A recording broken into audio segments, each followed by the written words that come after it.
Welcome back to your live continuing official coverage of Toy Fair 2015 with the Toy Industry Association on BeTerrific. I'm Michael Artsis. Thanks so much for joining us. We're coming to you live from the Jacob K. Javits Center in New York City. We are having a lot of fun. We're having a great time. We're finding out about toys, about the industry, about the business, all sorts of stuff. And one of the things that we're big about at BeTerrific is telling stories. We want to talk about people and who they are and what they're about. We want to enrich and engage your lives. We want to inform you, and we want to entertain you by inform you by entertaining you, but we want to really show you good stories and tell you good stories. And so we've got some really great guests right now because they're from the Chicago Toy and Game Fair, but they also do other things. So we've got Mary, we've got Tom, and we've got Anna. And Tom is an inventor. He's going to tell us a little bit about his story. Anna is from Marbles, which is an amazing company that is growing and is tremendous and is all about the inventors and the creativity and getting great toys and games to market. And then Mary, you can talk about the wonderful Toy and Game Fair in Chicago that is unbelievable, that everybody needs to go to and find out about, and is open to the public and includes people being able to see fashion shows, the fashion of toys, the industry, and of course it's all about the inventors and creativity. We love telling stories, we love finding out about people, so this is right in our wheelhouse. Mary, thanks for coming on. Oh, thanks for having us. And I need to hire you for PR because you are really great.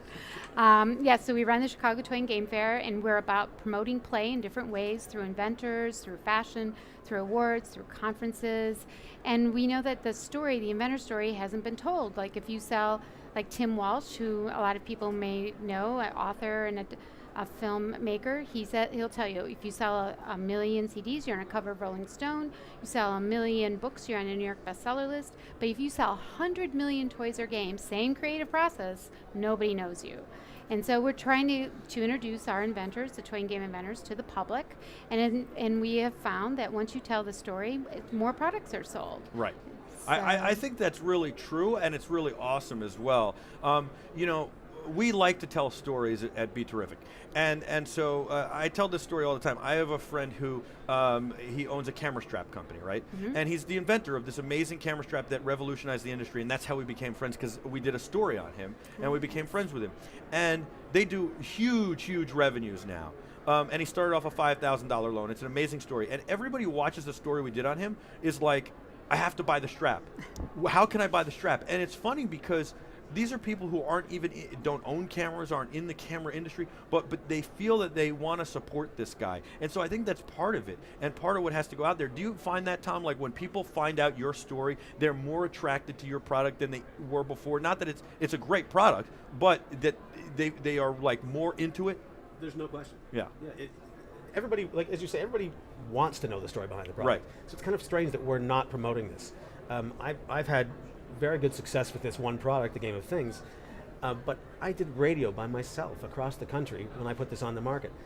My first year I was on probably 35 radio stations.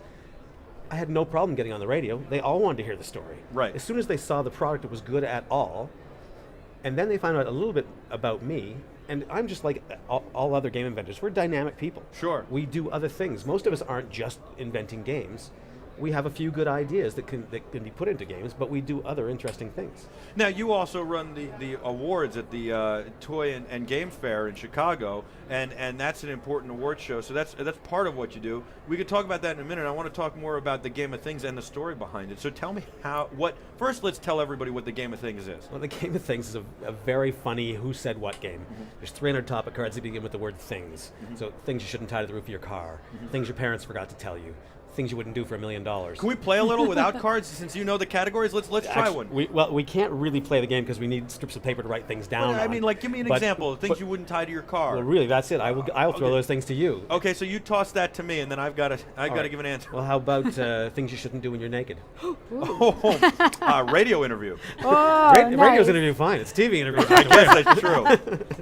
But there's a whole bunch of those, and we can and actually we do that on the radio as well. We just sort of throw topics out to the audience and have them call in with responses. I would say operate a meat grinder is another one. Exactly. And you know what? the first time we had children playing this game, because it came out of adult parties, I had 10 kids between the age of 5 and 11.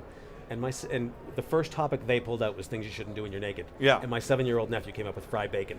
Fried bacon. I like that. The oil will splash on you Exactly. when it simmers, and that'll be bad. But the fact is, Sounds like a lot of fun, well, it's a very fun game. and it's good for all ages. Yes. How did you come up with this idea? Again, my brother and I were just trying to make each other laugh. Yeah. I make movies for a living. Yeah. So I make Hollywood films. I have a great career. I wasn't looking for something else to do. Hold on. You make Hollywood films? Yes. What are you, a director, producer, I'm DP? I'm an assistant director. You're an assistant So director. I'm wow. the manager. Yeah. Wow, very cool. Yeah, and so it is a cool job. I wasn't looking for something else to do, but my brother and I were just trying to make each other laugh. Came up with this Yeah. idea, and Sounds like something you would have done on a movie set. Like you guys were like bored for a little while, waiting for everything to be ready. It's like, what wouldn't you tie to a car roof? I don't usually get bored on a film set. No? I've got too much to do. Way too busy. Yeah. Okay. But the fact is, I do work in film, but lots of my friends do other in the game industry do other exciting things like that, or just interesting things. They're all interesting people, and so our stories make our games better products. Okay, but going like, hey, Jimmy, I don't know, what's your brother's name? Ted. Ted?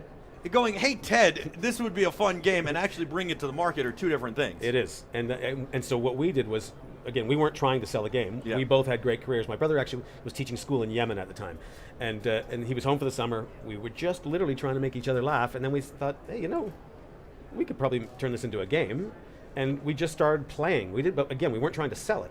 We played it for 5 years before another friend kicked our butts. Right. And then what did you do? You had to go and get somebody to manufacture it, We and did do all that, and We distribute had it? it made. We're from Toronto, from Canada. Yeah. I found a great box manufacturer in Quebec, and in printers in Toronto. We put it all together ourselves. And it's still made in Canada? No, it's made in China now. Made in China Yeah, now? yeah. Okay, very nice. I But- like that it's from Canada, though. I'm a big hockey fan. You don't know Great. that about me. Go Rangers. That's fantastic. Yeah. I'm a big hockey fan Not too. the Leafs, but Rangers. I was just saying, my daughter sang the national anthem at the Habs. Really? The Habs Pittsburgh game on Wow. January 10th. Yeah. Oh my God, that's amazing. Yeah. What was that like? It was fantastic. Very proud moment for Dad. I could imagine. Yeah. And that was here in Pittsburgh, or That was in Canada, in Montreal. Oh Yeah. my God, Yeah. that would be unbelievable for you. Yeah, it was great. Oh wow. But again, stories, right? We have stories to tell. How did your daughter get to do that? She's in a rock and roll band. What's the band? Plug them. It's called Motel Raphael. Okay. Yeah. That's pretty amazing. It is amazing. This is unbelievable. All right, and so that's a great story. And then talk about the award show. Well, it's a great awards show, and it's really a unique event in Chicago. But this awards show is the biggest awards show for inventors in the toy and game industry, and so it's a big deal. And we. The reason we're here right now is because a lot of our business is just about the business. It's the big companies and the retailers, but we do feel that this middle ground of the inventors who are coming up with these ideas should be more involved, and so that's why this awards show is so important. Right. We celebrate ourselves. We celebrate our peers. So we've got a live IRC chat going on. BeTerrific.com, underneath the live video player, we've got an IRC chat, and people want to find out real quick two things. They're dying to know this. Anybody can join the IRC chat to join the conversation. BeTerrific.com/live. Go underneath the video player, join the IRC chat. Number one, how do they find out about the Chicago Toy and Game Fair? They want to already buy tickets. Number two, how do they find out about the Game of Things? You want to speak to the? Oh, for all of our events, Yeah. you just go to shytag.com. So CHI like Chicago, Yep. TAG like toyandgame.com. Okay, can't beat that. That's pretty easy, and it's Chi-Town, so it should be. Exactly. That's perfect. And then Game of Things. You can get it anywhere, basically. Anywhere. Do you have a site? Yes, you can come to our site, thingsthegame.com. Thingsthegame.com or go anywhere. Actually, I should say thegameofthings.com. There's two sites, but there are two addresses. But Now you're confusing everybody. Yeah. Pick So one. here it is. I should have just said. She's right. She should hire me for Yeah, VR because I'm going to help you out here. Let's pick one and stick with it. It's thegameofthings.com. Yes. I like that one. Yeah. Thegameofthings.com. Yes. All right, excellent. And then Anna, tell me about the fashion show at the fair, the Toy Fair and Game Expo in Chicago. Tell me about it and how you got to it. Sure. Well, it kicks off Chi-Tag Week. We have a lot of toy and game companies that come to the fair, and it's a one-of-a-kind fashion show. So what we do is we pair a toy and game brand with a high-end designer like Peach Carr from Project Runway. Last year, she did a look made entirely out of rubber bands for Rainbow Loom. So she will play with the toy. The designer talks to usually the inventor of the product itself, understands the experience and the story of the product, and then interprets that into a unique fashion look. I mean, it's like art walking down the runway. Wow, It's how did you amazing. guys come up with that idea? It was Mary's idea. That was Mary. How did you Yeah. come up with that idea? You know, well, because the chocolate show has a chocolate, fashion show. So we thought toys and games, but Anna is the one who really made it work. It's She's amazing. Yeah, she's amazing. What yes. and is your background in fashion? No, it's in user experience and game design, but I like to sew, and I have a passion for fashion. So as we were talking about this, and the fashion industry is really founded in a play pattern. When you think about it, it's dress up, and I loved playing dress up as a little girl, and so we really sort of celebrate fashion as an industry because it's something that's founded in a really core play pattern. Very, very cool. And then what about Marbles? Marbles is a really great store. I love this place. It's all about imagination and stimulating the brain and the mind, and you work with them as well. Yep, I'm director of product development for Marbles the Brain How Store. much fun is that? I mean, It's awesome. Even the stuff that doesn't make the store, you get to play with. I want that yeah. job. Yeah, I get to play with toys and games and puzzles for a living. This is basically. Tom Hanks' little sister from the movie Big. This is what she's grown up to be. I'm aware of how fortunate I am. Yeah. I love it. I love How my do you job. get that job? I don't even need to a lot see of the hard work, IRC playing chat a to know lot that of they all games. want to know that. Just play a lot of games. Just play a lot of toys and games, and just passion, drive, persistency. Really? Yeah. But I mean, when you were a little girl, you said, because my mother would tell me two things. One, you can't wear sneakers to work, which I break those rules all the time. Number two, and you can't wear sneakers the rest of your life. And I'm basically still wearing sneakers because my dress shoes have sneaker bottoms on them, and they're fun, they're bright colors. Number two, even when I wear dress shoes. Number two, she said, you can't play with toys your whole life. You have to grow up. Well, that's not true. Exactly. Neither of those were true. But, right? but exactly. So and I still strive to have the apartment Tom Hanks had in the movie Big. So what is how do you get into that? How do you say I want to do this for a living? I mean, you're a little girl. Everybody says to you, "What do you want to do? What do you want to do when you grow up?" And you just said, "I want to play with toys." Well, I say don't pick one. I mean, I think, and that's where toys and games that lets you. It's a profession that draws on multiple different passions. I came in through comic books. I think it all comes back to storytelling, and this is another reason that we're trying to tell the stories of inventors, because anyone can be an inventor. If you have an idea, you have to just have the persistency to see that idea through and play that game or that toy with a lot of different people. But it's an accessible profession. Well, I think that's the hardest part, right? Is that you got to have persistence, even with your game, the thing of games, right? Like, okay, your friend finally kicked your butt, but then you had to be committed to that 110%, and you had to be persistent, because I'm sure a lot of people in the beginning said, yeah, this is crazy, this is dumb, don't do this. Exactly. And this is one, well, actually, they never said that because I do have a very good product. Yeah. And we've been playing it for 5 years, but it really takes over your life. Right. So you do have to be serious and passionate about it, because to do it properly, it takes a lot of work. Yeah. Like anything that's worthwhile, it's hard work. Absolutely. Yeah. Absolutely. I agree 100%. Just persistence and keep pushing. I tell Jack all the time, I have a 21-month-old, his name's Jack, I say, keep those legs moving. That's right, Don't Jack. ever stop. That's the football thing. They taught me that in football. I say, keep those legs moving. It's good for life in general. That's right. It's really, really an amazing thing. And by the way, Ben wrote in the chat room, moral of the story, never listen to your mother. Well, at least my mother, which I would agree with 100%. And I don't. So, all right, what about the fact that the Toy and Game Fair brings all of this together and really focuses on the inventors? I love that. How is that taking shape? Oh, it's grown a lot over the years. It's a media show, because we have 400, 500 bloggers that come to it to write about what's hot for the holidays, because we're the weekend before Thanksgiving, right, when everybody wants to know what's hot. And so loads of people coming together, having fun, just really having fun, writing about and meeting the inventors. And we have a Young Inventor Challenge where kids invent stuff. How much does it cost for an inventor to come and be part of this? I know I'm not going to get the whole pricing, but is it affordable for the guy who's really just starting out?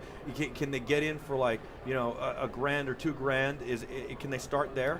Well, we have inventor conferences a Thursday and Friday before the fair. So, and there's a track for professional inventors and a track for new inventors. And so I love that. That's great. And then they get together at breakfast, lunch, and dinner too. So they get to commingle and learn. And we also even have a track for inventor relations people, so that they can share knowledge from around the world. We had like 24 countries represented last year, which was really great.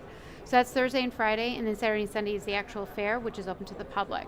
And the industry gets in for free at that. But the conferences, it ranges from $750 to $1,200 depending on what you choose. That's great. So affordable. It's and the fair know. is free to the trade, and it's only $5 for a kid or $10 for an adult. Awesome. So Wow. yeah, no, it's a pretty good. It's fun. This is a great show. BeTerrific's got to we got to figure out a way to get I hope involved. so. What do you I think? think so. We got to yes. make that happen. Yes, The thing is, definitely. it is affordable, and it's very important that inventors know about this, because I didn't know about it for my first 5 years in this industry. And so when I started coming, I just couldn't believe I missed out on this, because I learned by fire, and I could have learned from professionals. Which would have been a lot better. It would have been. A lot yes. easier. Yeah. Okay, guys, before I let you go, real quick, they want to know one thing. Give me 2 movies you've worked on. They want to know. Chicago, Okay. Kick-Ass. Kick-Ass. Yes. Wow, I like both of those. Very cool. That's And- 2 of about 40. Yeah. And lastly, what was your favorite toy, each of you guys, that you played with as a kid? So, Easy Bake Oven. Easy Bake Oven. That's tough. He's going to take a pass for a second. Ewok Village. Ewok Village. Wow. Very cool. Oh, so many. Oh, one. What's the one that jumps into your mind when I say toy childhood?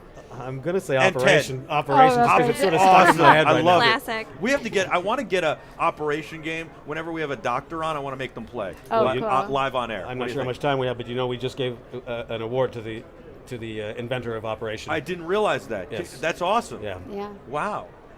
What was the award? Well, actually, it wasn't actually. It was during the awards show. We actually passed his prototype back from Hasbro, or actually Oh, from to him Has- to to Hasbro. Hasbro. That's right. amazing. Yeah. It That was is cool. tremendous. And what a great game. And you play that with your brother Ted? Yeah, definitely. Wow. Very, everything. very, very cool. We gotta stream those awards too. All right, I know you guys got to run. I hope you enjoy the rest of the show. Thanks for giving us a few minutes. Enjoy the rest of Toy Fair. We'll be back with a whole lot more of your live, continuing official Toy Fair coverage 2015 from Toy Fair in New York City on BeTerrific. I'm Michael Artsis. We'll be back right after this. Don't go anywhere. More fun to come.